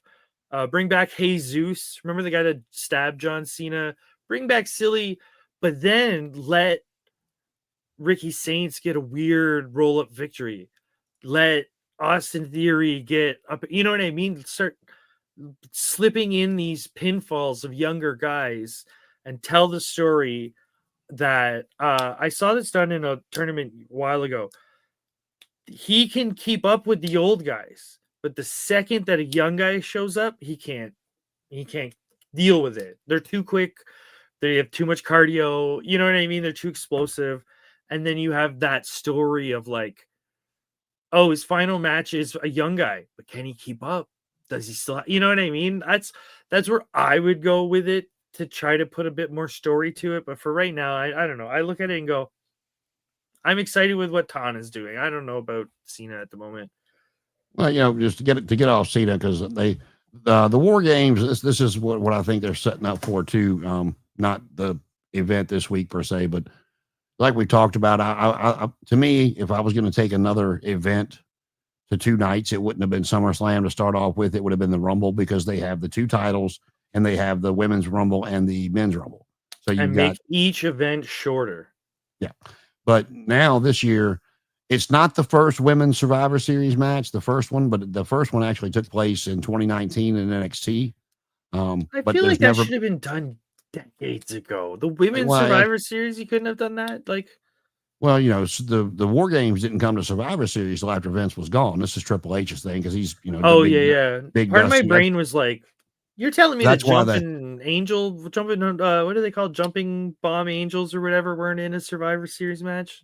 yeah, years ago but the War Games, like, so that's why they were in NXT, because that was Triple H's baby and blah blah blah blah Mhm. blah. So they did do a women's War Games in 2019 in NXT, but as far as the main roster goes, this is the first one. So now, you got your men's and your women's. Now this year you have your two main champions in the War Games. But moving forward, if you wanted to make Survivor Series 2 nights, you got a women's War Games, you got a men's War Games, you keep your champions out of the War Games, and you have championship matches. Mhm. Not that I'm proactively saying go take everything to 2 nights, but I think that's where they're going because TKO wants that money, and I think you will see because SummerSlam 2 nights was a success, and you will money wise, and so I think This is you will at least see the main 4 of SummerSlam, Survivor Series, Rumble, and Mania all be 2-night events at some this point. is all Jay White's fault. You know that? So going back a few years ago, this is okay. This was the story. Kota Ibushi won the G1. He gets the case. You go to Wrestle Kingdom. He puts the case on the line in a match against Jay White. Jay White cheats to win. So they build the story of we're going to have 2-night event. The first night being both people that lay claim to the number 1 contenders will fight. And then the second night, that winner will fight the champion. One and done. It worked for the story. It worked for New Japan at the time. They haven't done it since. WWE went, hey, that we want to do that, and they've done it every single year since. And Well, it's like this is all Jay White's fault. you talk about people not watching New Japan anymore because of AEW, but that's because Tony signed all their big stars. Okay, so this, from an artistic point of view, I totally get it when people say that all their best stuff went to AEW. Totally agree. Jay White, Kenny Omega, Okada, all their best stuff. And To speaking of Jay me, White, not to interrupt you, but okay, what the hell happened? I mean, I know he's injured, but Jesus, how long is he going to be out? I think he's also super young too. So part of me thinks he's not worried. I think he's like 27, Well, 28. no, I'm not saying he's worried. He's been out so long. He's been gone for so long. I mean, he was injured and then he came back and he was back like maybe 6-8 weeks, and then he got hurt again and he's been gone. And Yeah, him and I the other gun brother from have what been I both recall, injured. when he was in Japan, they treated him like Seth Rollins. You were top of the card, you were always top of the card, you were the best of the best. That's it. And if I remember correctly, he was like, "Hey, I want to goof around. I want to do goofy, silly things in wrestling." And they said, "No, you're Brock Lesnar. You're Roman Reigns. You don't do goofy." And apparently, that was one of the major reasons why he went to AEW, because AEW said, "You're Jay White. We'll let you do whatever you want." That's why he's with the Gun Club and being goofy and having fun. But I think maybe mentally he doesn't have that same grind that a lot of other people are, where he's like, "Nah, I'm good. I'm fine." And Like, speaking of the gun club, I am so glad Juice Robinson's facial hair grew back. Oh my God. When he first popped back up and he was clean shaven, I'm like, oh dear God, what did he do? I miss babyface Juice Robinson though. He was so good. He was so physically charismatic. His matches were so entertaining. But yeah, he's way better as a heel. He's so good right Oh, now. they're still baby faces right now, but it's just And he's another New first, Japan talent that they stole. when he first came back from injury, he came back right as the other Gunn brother got hurt. So Austin Gunn was basically by Hey, himself, cool. and Yeah. he brought Juice back and he brought back a clean shaven Juice Robinson. I'm like, oh dear God. It's like Pac wearing clothes. I don't want to see it. It's just But I will give you my time. I don't really know how the War Games. We talked about this last week, and I'll say it again. If anybody missed Blood and Guts, the women were head and shoulders above the men. The finish was, I like the finish, the way that, I saw it coming, not exactly the way, how it was going to happen, but when It they was started, emotional. It was one yeah, of when the they first started times in throwing, AEW I actually got like emotional at a finish. when they started throwing the women out, of the cage, I'm like, okay, this is going to end somehow because of this. And, they held Tony down and beat up, Mina Shirakawa until she finally gave up to protect her. It wasn't like she gave up because, you know, it wasn't Moxley tapping out. It was, she was like, okay, leave her alone. She beat her emotionally. Yep. That's how they won, which is great. Like, I know that's so on the nose for like women, but it's like, that's perfect because every match wins because you physically just outbeaten the other person. No, this was a psychological beating. Ah, that's And you've got enough of those women that are going to be in the war games this week that are looked at as top women in the industry, between Charlotte and Becky Lynch and Alexa Bliss and Rhea Ripley. And I are they mad? Nothing's 100% sure, but to me, that you can just feel them back in the back going, okay, you got to let us bleed. You got to let us do this. They're going to want to top that and at least give it their best shot to top that. And if you don't let them get as physical, because I mean, if anybody missed the women's blood and guts, a minute and a half into it, and I don't know if it was intentional or if she missed something and hit something the wrong way, but a minute and a half into it, Sky Blue looked like Carrie. And Carrie, that's such a guy. I was gonna like Eddie Guerrero, Great Muta. No, Carrie, that's dead on. And when she turned around, I was like, holy shit, what happened to her? I mean, we were literally 90 seconds into the match when it happened. So, yeah, and I don't know if it's going to be, I don't know if it'll be Triple H's call, if it's, somebody over him as far as like the blood. I know he's the content, but as far as somebody over him to make that call, hey, these women want to throw down. And, so I'll be interested to see how far they let them go. Cause I know those women are going to want to, everybody's talking about the women's blood and guts match. And I know that those women are going to want to have everybody talking about the women's so this is going to be my controversial bet, but I think this is going to be a pretty strong one. I think the women are not. I think as soon as there is a women's war games match, they're going to walk it back in the sense of like they're not going to try to compete with the brutality of AEW because there's a lot of people complaining about that match. Ricky Steamboat was complaining about that match. Like, there's a lot of people who are sort of on the Fed payroll who were poo-pooing it. So it makes me believe that maybe some of the higher ups, the old school guys like Bad Street, who's the Michael Hayes. Now, I know he's a major part of creative. How do you think Michael Hayes is taking blood and guts? Do you think some of those guys are going to go, oh, not the women, that's blah, blah, blah, blah, blah. Or are they going, get them? You know what I mean? Like, are they hungry? Are they going like Vince to go do a better match than that? Or are they going to go, no, women aren't allowed. So we're going to rein this back. We're going to make it. Because this is the company that made women go out and redo their match, but worse because it was so good. I know that was a long time ago. We've talked about it too. If anybody watched the COVID WrestleMania, Charlotte and Rhea, by far was the best match of the two nights, and it was boring to watch because they hadn't done the video screens yet, and it was simply nobody in the performance center. They hadn't put the glass up to let the NXT talents out there and stuff like they did. Haven't figured that part out yet. Yeah. So it was just it looked like a training segment, but Rhea and Charlotte had the match of the two nights, and I know Vince now is management able to accept that?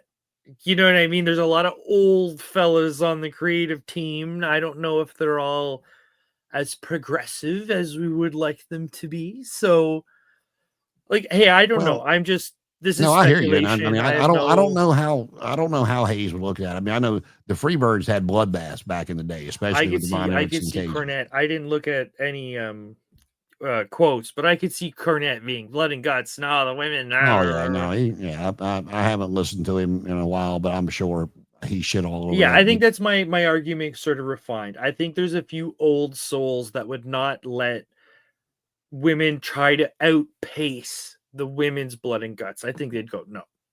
Well, see, and I'll tell you, here's my thing that I did. The first time I saw it, and I cannot remember who she fought, but when Britt Baker had her match on TV Mm. and was a bloody mess, both of them were bloody messes. Yeah, I remember that one.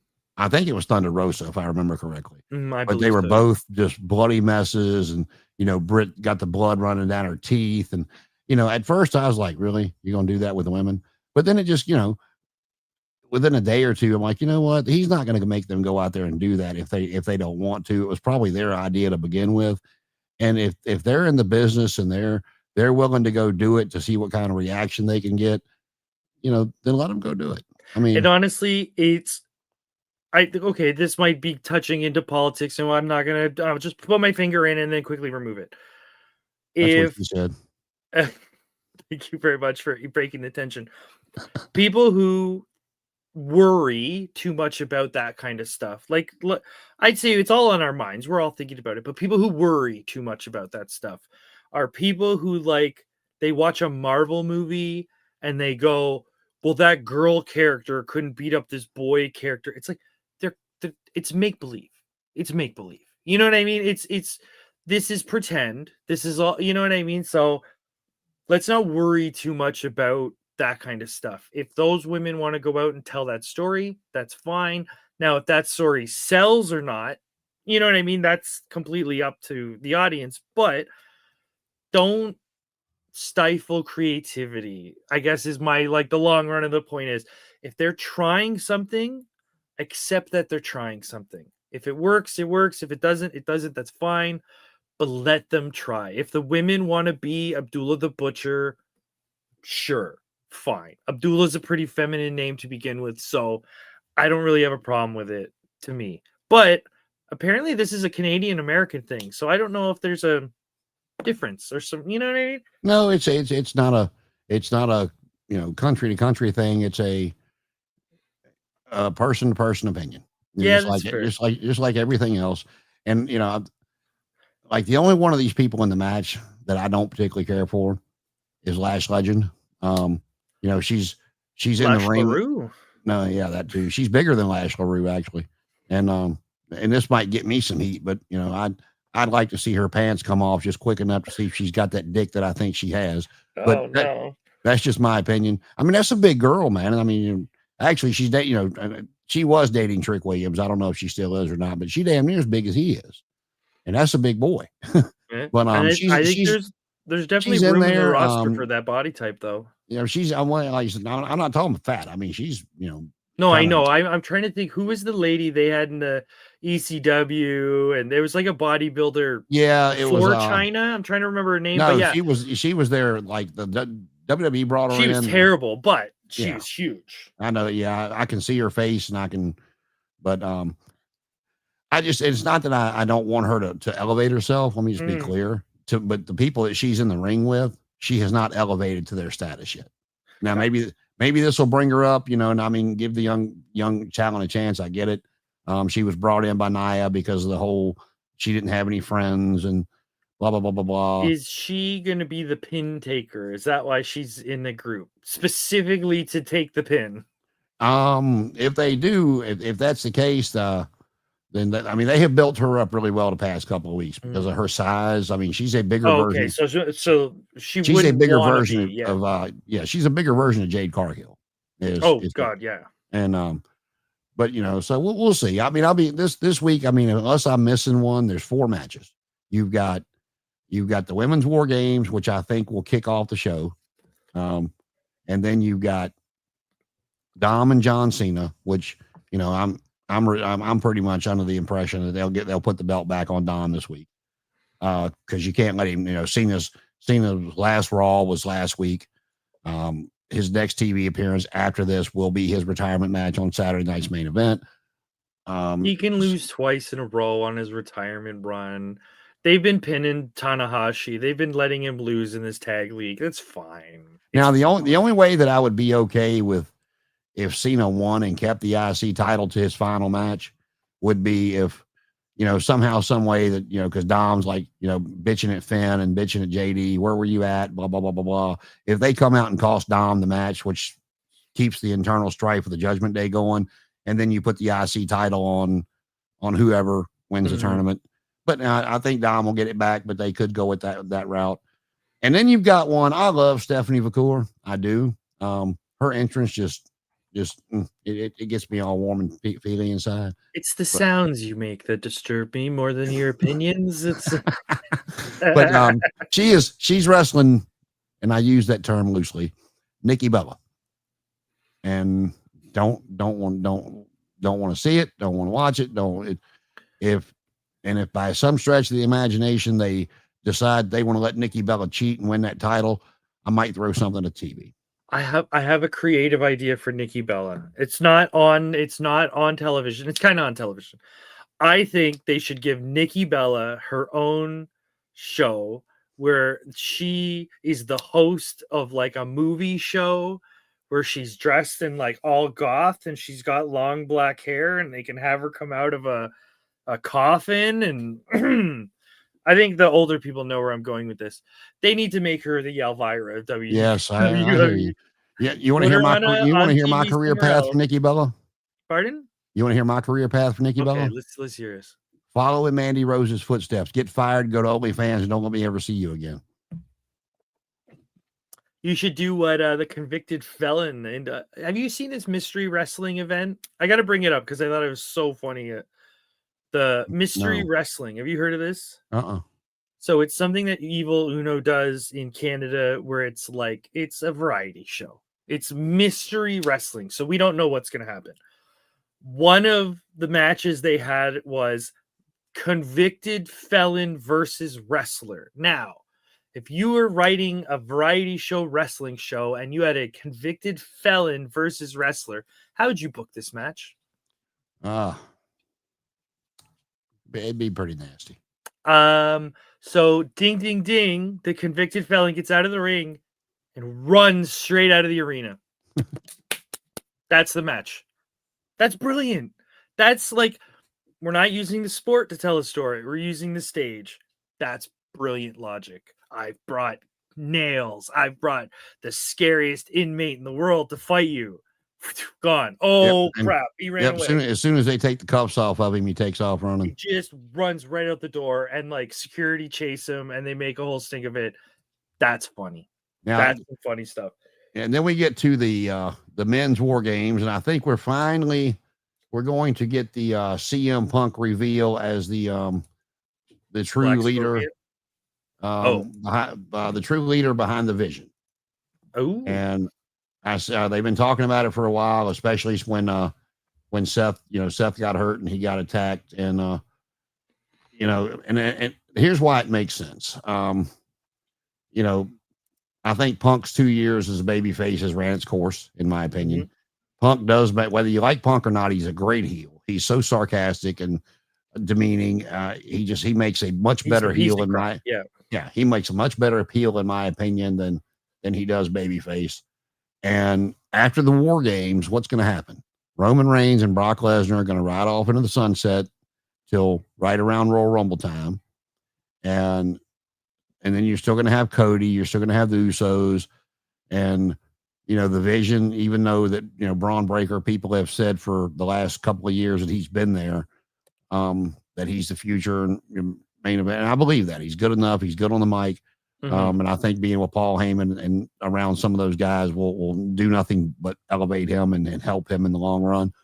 But then you've got a story to tell, and you set that up. So I don't know how long Seth is going to be out. I haven't looked it up. He's not brutally hurt, so I mean I think he'll be back in time for Mania. That mm-hmm. they can push him into that spot, and when he comes back, because he can't come back a heel. His faction attacked him. So Seth will be back as a babyface when he comes back, and then you continue the hatred of him and CM Punk, because of him being with Heyman and the Vision, and so they might go a different way with it. But again, Brock and Roman will, you might see one or both of them Monday night, and then after that they're going to be gone again, for a couple of months. And I ain't mad at them. I mean, they both. I mean, Roman worked a lot those first 15 years, and Brock did too, and then he decided he wanted to play football and do UFC, and I mean they both earned that to me, Yeah, it is weird as a perception because I totally understand that. You paid your dues, you can work as much as you want to work, not work.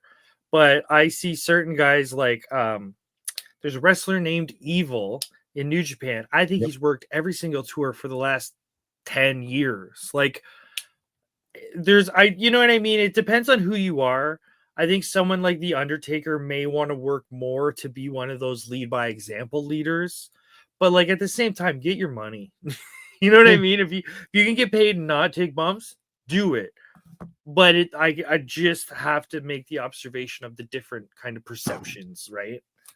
Yeah, I mean that's my thing from old school to today. I mean I'm very happy with the performers that they have those guaranteed contracts. So if they get hurt or whatever, and I don't have an issue with the company adding time onto their contract for what they've missed because of injury. I don't have an issue with either of that. But on the flip side of it, to me, with the guaranteed contracts, you started to get what you saw in WCW from Scott Hall and Kevin Nash, and not everybody is going to be Cody or Wrestler X that's going to still want to do everything they can to show that they're in that spot because they deserve it. They're like, well, shit, I got my zeros. And it's like I guess this is more like different like philosophies of companies, because it's like the shows you aren't on are like the shows you're not booked on, you're not making money on. So an old school like territory kind of philosophy would be, I want to be booked on every single show. So every single show I make money. But going on what you're saying with these like guaranteed money, Roman Reigns doesn't have to need that mindset. He can go, well, I'll work twice a week and make more than what you do working 300 days a week. You know what I mean? So there's like, it's that different perception of, are you a professional because you work 300 days a year, or are you a professional because you work twice? Well, And you get, you know, like it's yeah, so. Roman's a different story for me. Because of his leukemia, I don't know what shape Oh his no, mind. I totally I get don't that. know. I mean, I kind of put Roman over here, and then you take the rest of them, like Randy Orton. I know Randy's back is he had those pins put in his back and everything, but we haven't seen him in however many months it's been now, and he's not hurt. He just I have a bad bad thing to say. Okay, do you remember when Hogan was feuding with Mr. Wonderful Paul Orndorff? Mr. Wonderful had a problem with his shoulder. So I think it was nerve yeah. Oh something. yeah, and then his left arm went way down. Yeah. And they said, look, you either have surgery now and you'll have to take a year off wrestling and you'll have your arm, or you'll lose, like it'll atrophy and it'll do what he ended up doing. But he said, no, because I'm working Hogan. The money is better now. You know what I mean? So that was the old mentality. I'll lose my arm 15 years down the line because I'm making like life-changing money currently at the moment. Well, that's I mean, I'm sure you've heard this before too, but that's why Taz to this day will not say anything negative about Paul Heyman, because when he was working ECW and he broke his neck, he was not under any type of contract, and Heyman did not have to pay him, and he Taz said that he continued to pay him weekly like he was working, so he didn't lose his house, he didn't he didn't have to go find a job and put the surgery off. That he said that Heyman took care of him, and you didn't see that a lot back in the day.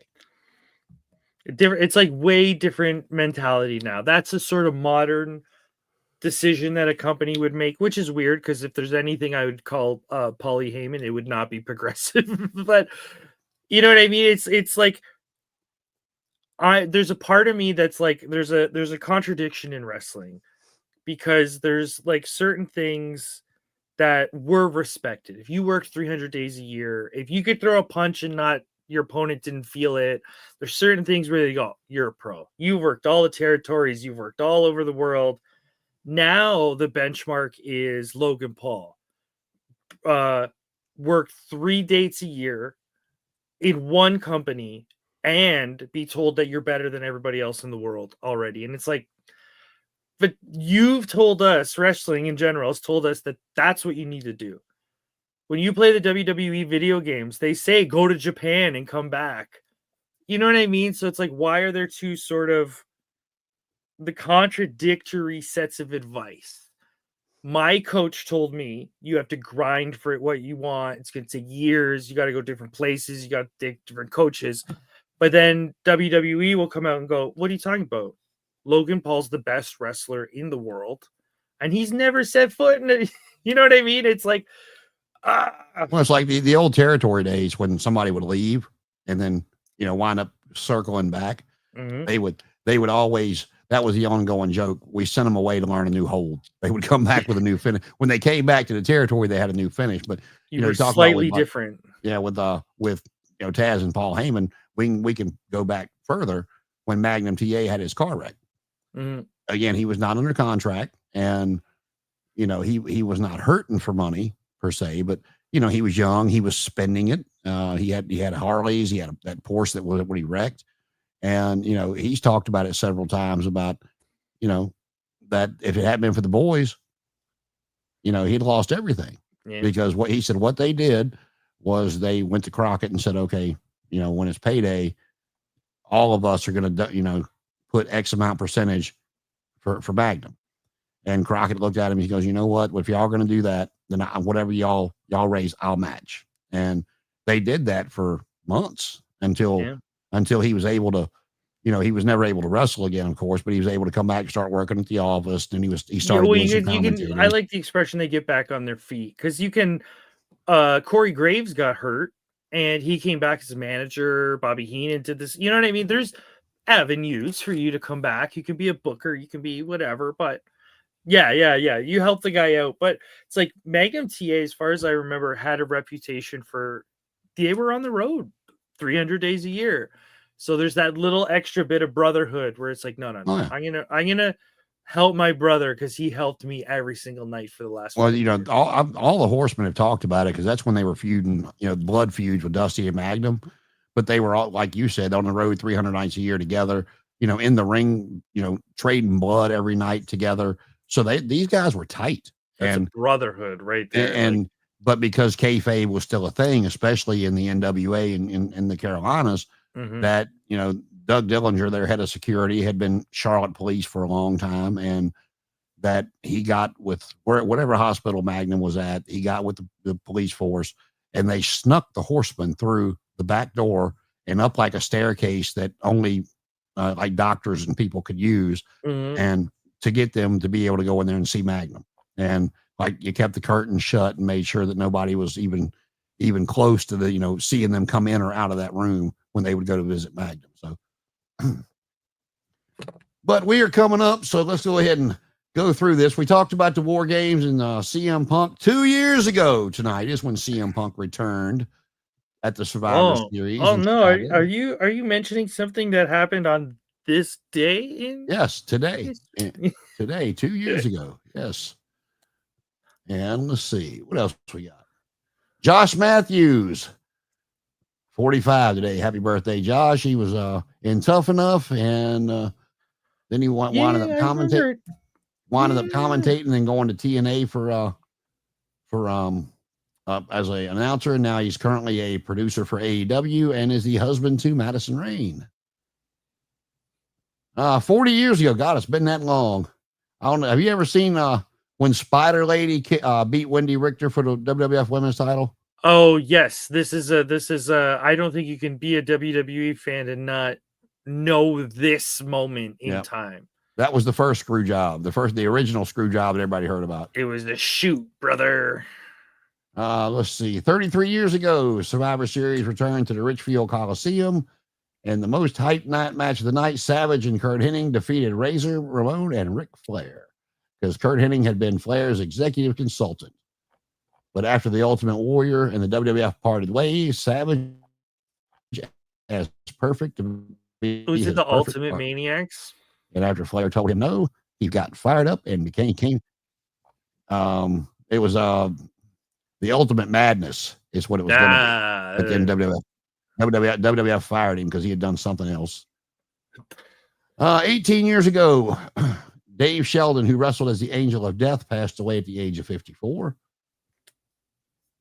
Blackjack Mulligan, father of Barry Windham and Kendall Windham, the grandfather to Bray Wyatt and Taylor Rotunda, or Dallas. Uncle Howdy or Bo Dallas, whatever you want to call him, was born on this day in 1941. Today would have been the 79th birthday of luscious Johnny Valiant. 29 years ago today, Terry Gordy appeared on Monday Night Raw under a mask as the Executioner, taking on Freddie Joe Floyd, better known as Tracy Smothers. There was some bad periods. Yeah. Well, I'll touch on this one for a minute. They call it, they've caught a lot of flack for different stuff over the years, rightfully so for a lot of it. A lot of people couldn't believe they put Terry Gordy under a mask. It was, Michael Hayes was the one that got him a job, of course, because he was already backstage. Mm-hmm. But Terry had suffered, the stroke or whatever it was he had suffered while he was over in Japan. And Jim Cornette's talked about this on several occasions because he said that, when he heard Terry was available and healthy again, he brought him into Smoky Mountain. He's like, hell yeah, I want Terry Gordy. He said, but when he got there, it wasn't Terry Gordy. He said, now he could still go in the ring. He wasn't going to hurt anybody, but he said he would just, he said, Terry was always such an outgoing guy and, fun loving. He said, but, and confident of what he could do in the ring and what he brought to the table. He said, he said one of the times he remembers, he said he was sitting there writing TV and stuff. And, they were getting ready to go on in about 2 hours. He said, Terry just walked up and said, he just stood there. And he said, he looked up and he said, Terry, do you need something? He's like, yeah, Jimmy, you want me to do the power bomb tonight? And he was like, well, yeah, Terry, I'd love for you to do the power bomb tonight. He's like, okay. And then, Michael got him brought in because he was, they saw he could still halfway wrestle and he wasn't going to hurt anybody, but they put him under the mask to keep from damaging the legacy of Terry Gordy. And, even his daughter and son have talked about, they were, for all the people that thought they were shitting on Terry Gordy, how thankful they were that they did not bring Terry Gordy out on national TV and ruin who Terry Gordy had always been. I appreciate that you went that direction with it because that was not what I was implying. I totally forgot. I was oblivious to that history. My beef is I hated those gimmicks that every so often. Executioner, wasn't there they like were awful. I mean, how many executioners? Take Terry Gordy out of the mix. How many executioners did we see between all the different territories? Hell, you probably still see them today. How many Mr. Wrestlings were there? How many, like, that generic guy obviously wearing a mask is now another guy gimmick? Like, oh my God, there's so much of those.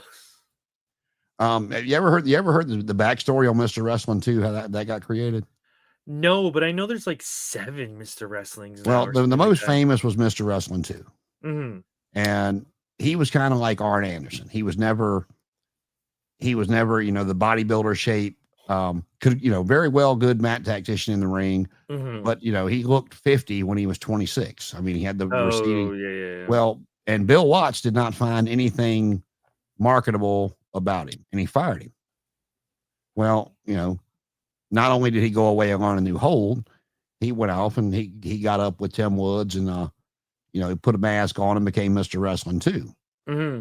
He had been back in the Mid-South as Mr. Wrestling 2 for a year before Bill Watts realized he was the same guy he had fired 2 years before. Oh my God. And, Mr. Wrestling 2 went on, Mr. Wrestling 1 and 2, Tim Woods was Mr. Wrestling 2. I think the guy's name was Johnny. I could be wrong, but I know Olivia Walker, who was Mr. Wrestling 1's wife, is Olivia Walker. She's the one that made all Ric Flair robes and a bunch of the other ones. But 43 years ago today, Stagger Lee defeated Ted DiBiase to win the Mid-South North American title in New Orleans. Yeah, before my time.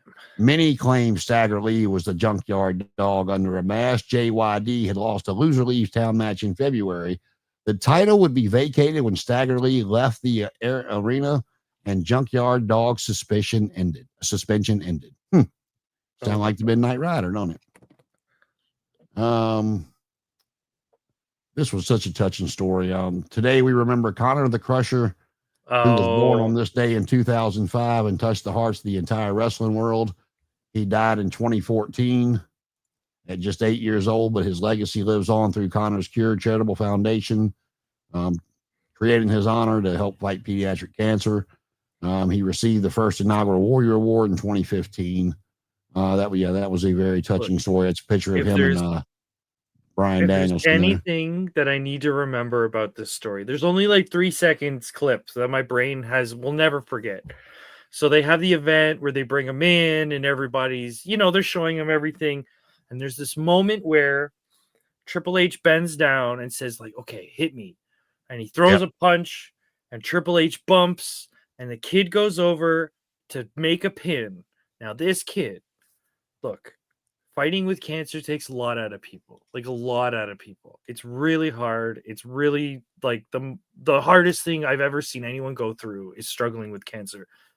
This kid, through it all, had the wherewithal to know, hook the leg, baby, hook Yep. the leg. So no matter what, this little kid goes for the pin. I think Triple H had to help him a little bit, but the fact that he hooked the leg for the pin made me go, this kid loves wrestling. Like, Oh yeah. you know what I mean? You can just, Absolutely. you feel it. And that to me made it extra emotional. It's just this one little touch made me go, oh, Yeah. good. What a good kid. And I don't know if I've told you this one before, but I've told you about going to the high school gym and watching stuff. And of course, like I said, Piper spent all that time with me. I wasn't sick. It was just because I was a kid. But we had front row seats one night. And, that was back in the day, just a little string tied between whatever. And the main event that night was Jimmy Snuka, managed by Gene Anderson, versus Ricky Steamboat before he became the Dragon. So I would say this is probably about, 80, 81, somewhere before Snuka went to the WWF. And the finish saw Snuka get disqualified when he took Gene's cane and just beat the ever-loving dog shit out of Ricky. And Ricky's, after Snuka and Anderson leave, he's in the ring laying there selling them ribs. Ugh. My mom turned her head and turned it back. Looked down, I was gone. I was in the ring patting Ricky Steamboat. Ricky, you okay? Like this, this is bad, old school. But yeah, I was, I slept right under that little rope and right up into the ring, and the referee's just kind of looking at me, going, "Oh, you're lucky you're a kid. Man." If you weren't a kid, we'd beat your ass. But the and my fact mom's that you're like, a kid, Jason, get over here. I'm like, but all Don't right, get in with the all ring. the Don't get in the all the talk of the newly created national title in AEW, and Ricochet becoming the first AEW national champion at the pay-per-view. We didn't mention that one. On this day in 1981, the Masked Superstar, better known to a lot as Demolition Axe or Bill Eadie. I always liked the Masked Superstar as my favorite gimmick of his. He got his mask over there.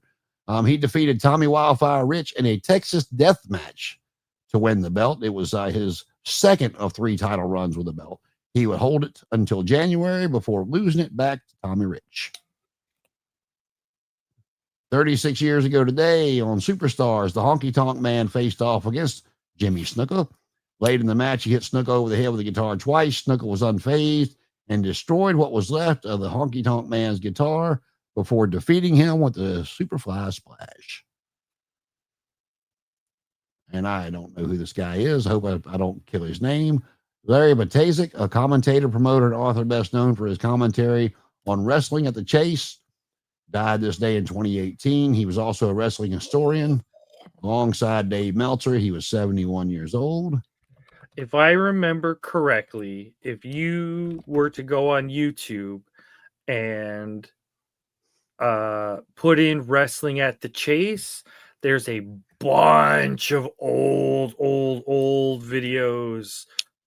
Like, I just Googled it now. I'm trying to see like dates, but like they're all black and white. They go back to like the 40s. It looks like wrestling at the Chase on YouTube has got a bunch of that classic era stuff. And I don't. This is kind of a weird one to end it on, but 43 years ago today, the AWA made a stop at the Civic Center in St. Paul, Minnesota. The main event saw AWA World Champion Nick Bockwinkel go to a no contest with future AWA champion Rick Martel. And then 2 years later, Martel defended that title successfully at the St. Paul, Minnesota Civic Center against Mr. Saito. And if anybody does not remember them, Mr. Saito and Mr. Fuji were a very dangerous tag team before Fuji became a manager. And Saito was also the one with Ken Patera the night Ken Patera went to jail because he threw a bunch of stuff through a McDonald's window. It's not every so often you reference a person who they have a name. They have a move named after them. The Saito suplex is a common name. I took that in my match. So it's weird hearing like the fella named Kimura. It's weird hearing those names because you associate it with a move. But yeah, Saito. Yeah, I saw them several times as a tag team. They were, stuff I can go back and watch now and really appreciate. You don't appreciate as a child. You just kind of, boo, you're the bad guy. You're beating up my favorite. But yeah, that's today in pro wrestling history. So, what's your schedule like next week? What do you think we're gonna be doing next week? Oh, this week. Well, I don't know. We gotta see if you survive Thanksgiving. I hear I'll that survive. Americans. I don't eat like I used to, so I'll be good. Oh, I was gonna say. I hear the fatality rate of American Thanksgiving is pretty high for all the wrong reasons. But yeah, we're actually doing. We're going somewhere for Thanksgiving, and then we're gonna have some people over Saturday for a Friendsgiving to watch Survivor Series. Oh, nice. So yeah, I don't know. I think we'll play it by ear and see how she goes. Are you working next week at all, or No? In the 5th is when I'm on snow. I got 3 full days on snow. It's gonna be a nightmare. Well, so I guess we'll probably, unless something changes, we'll keep you updated. We'll probably shoot for Thursday next week.